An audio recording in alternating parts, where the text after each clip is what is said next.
so I went to Thermea on Friday, right? So it's like a sweat lodge thing, Mm-hmm. and like you do like hot and cold plunges, oh not cold plunges, but like you do like a sauna for like a really long time. But I really like the heat because it brings me into like rapid meditation, meaning that like you don't think about anything. Your thoughts are just like because it's so hot. You're like you either panic and you leave the room, or like you sit through it and then your thoughts just go away because it's like all you can think about is like the sensation of the heat.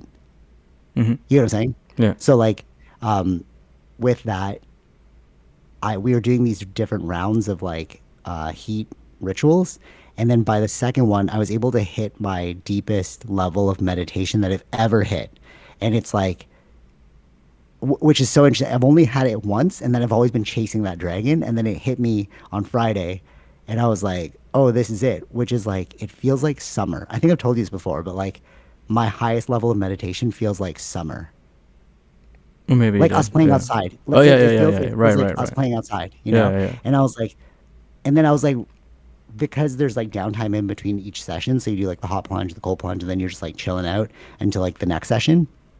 So I was like thinking about like, why does it keep bringing me back to summer? Like, why is that the most salient? Like, why is that my like epitome of meditation? And then I realized it's because in those moments of summer, we didn't have anything to think about, like no worries except for what did you want to do that day. Mm-hmm. Yeah. Remember, it's like okay, we're just outside. Our food is covered. And there's no homework.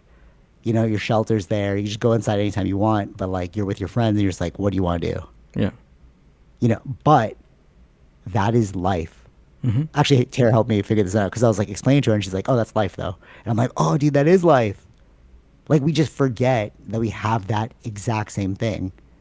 Mm-hmm. Like in any Right. moment, Yeah, we yeah. have the freedom to do like literally whatever we want. But nobody ever asks like, "What do you want to do?" Yeah. Mm-hmm. You kind of just get ushered from like one thing to the next. You know what I'm saying? Yeah, yeah. Right. And it reminds me of like the Leonardo DiCaprio character because it's like you had that like that spark in you. Mm-hmm. Like we need to fix this problem, and then like it just went away, and you're like, dude, what happened? Right. You know what I mean? Yeah, yeah, yeah.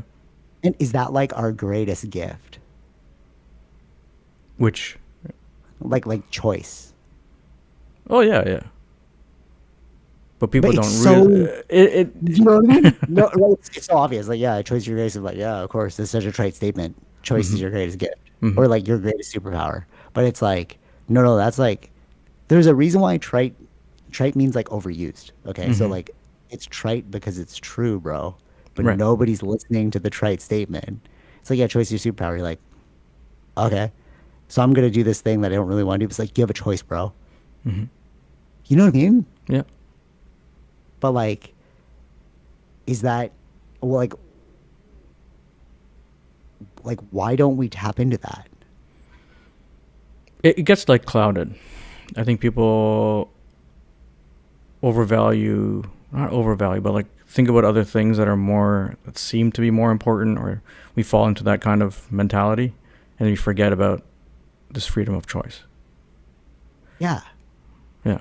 but why are you weird when you like exercise it?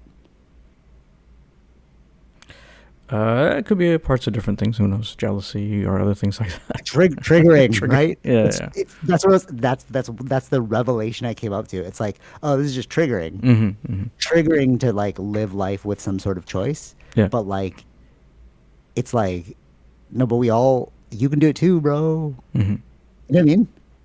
Yeah.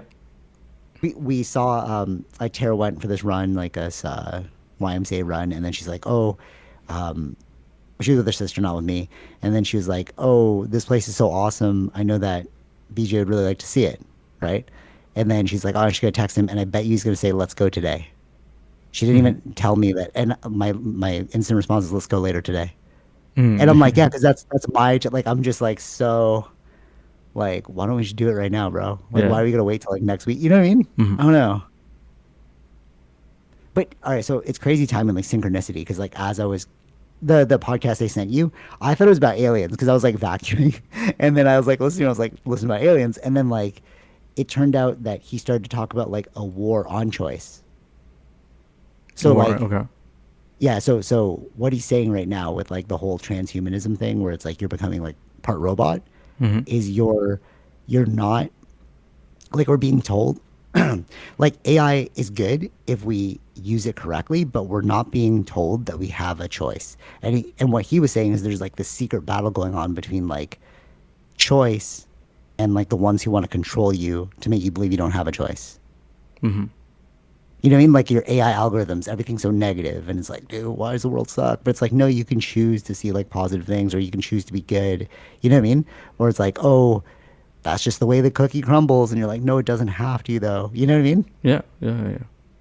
But like, it feels like there's a weird war going on. And then Stephen Greer was talking about this too, where he's like, they're like hampering your divine gift of Mm-hmm. choice.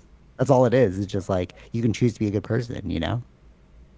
Yeah, yeah, yeah. And it's Right. like, but like, I don't know. This is just really hitting me like recently. It's just like, why? Even like one battle after another. I'm like, why is the world centered around this? Mm-hmm.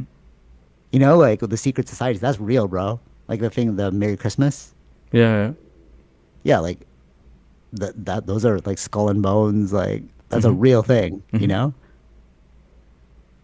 And I think that people are waking up to it. That's why like the thing that happened in Nepal, the thing that's like happening in the UK. I think people are just like, dude, what are we doing? Do you think so, or like do you think because people are like, oh, there's a consciousness shift? It's like, what does that even mean, bro? It's like, no, we're all waking up to the realization that the world we were sold on as kids is not the world we thought it was, and we have more power than we think we do. Oh yeah, yeah. I think that's. I don't know how that was forgotten. I guess. But Right. I think that like, but people are waking up to it though. That's what like the whole I guess like so. what was you know what I mean? Yeah, maybe. Yeah. I don't. From. I mean, I just. Like from my perspective, I've always thought that like we would have the like we just don't. You remember what happened in the French Revolution? Like that was straight up. Yeah, you either learn from history or you're just like a fool, bro, because like this has happened before. Yeah. But it's weird too, because like you and I were like hard determinists up Mm-hmm. until so like, if you're a determinist, you don't have choice because you're like, oh no, everything's already written, you know. Mm-hmm. And what? Well, he wasn't the only one actually. Jason Giorgiani, who I brought up last time too, was talking about like a secret war between good and evil. Tom DeLonge talked about that, like a secret war, like this whole alien thing is just like a secret war between good and evil, you know. And what like the guy on Joe Rogan's podcast, I forgot he looks like Wolverine. He's like a crazy, I don't know his name, but he was saying that like evil is clearly defined, which is just like because you think about like evil and it's like, oh, you're just doing bad things. It's like no, it's making you believe that you have no power, you know. And like all these spiritual texts talk about like divinity, right? Mm-hmm. And he's like, when you really look into it, divinity is just choice. We're the only species on Earth that can think of the future and then manifest that future. Mm-hmm. Like, okay, so like art is the most like perfect example of it. You visually think about it before you create it, Sure. and you Right. manifest that into your reality. You know what I'm Mm-hmm. saying? Mm-hmm. Or like, oh, I want to be here when I'm older, and then you take the steps to get there. Yeah. That's literally just manifestation, bro. It's like you're using your creative ability to get to that moment. Mm-hmm. You know what I'm saying? Yeah. Yeah. Yeah. And it's like we forget. We're told that we don't have that power. Yeah, I can see that. Yeah. You know what I mean? Mm-hmm. Like think about because like what he's saying is like with neuroplasticity, you know, your brain can't tell the difference between something that you imagine and something that's real. Mm-hmm. So like there's a book, Science of Changing Your Mind, and like they have an exercise where you like you do this hand thing, like you touch your fingers back and forth, and if you practice in your mind and you do it again with your fingers, you're like, oh, I got faster.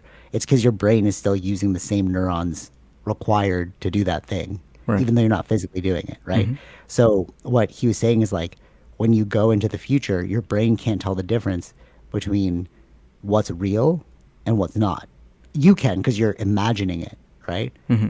But like your physiology doesn't know it's not real or not. So like the more you intentionally creatively think about something, the more you can bring that into existence, because like you're you're like trying to merge that imagination with like reality. Sure. You know what I'm Yeah. saying? Yeah. Yeah.